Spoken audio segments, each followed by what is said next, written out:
Ready to supercharge your trading by automatically mirroring your Bybit moves directly onto your MetaTrader 5 account. First, understand that directly linking Bybit to MT5 isn't a built-in feature.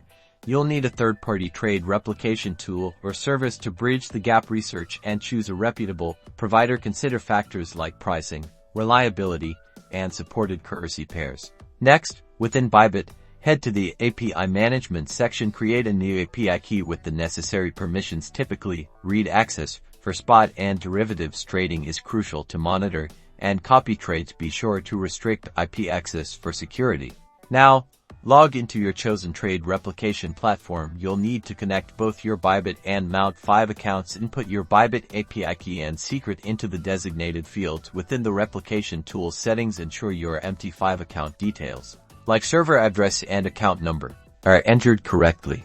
Configure the replication settings. This is where you define how your Bybit trades will be translated to MT5. You can set parameters like order size, multipliers, maximum trade sizes, and risk management rules such as stop loss and take profit levels. This step is critical for managing your risk effectively. Finally, activate the trade replication. The tool will now monitor your Bybit account for new trades and automatically execute corresponding trades on your MT5 account based on your configured settings. Remember to monitor both platforms to ensure everything is functioning as expected.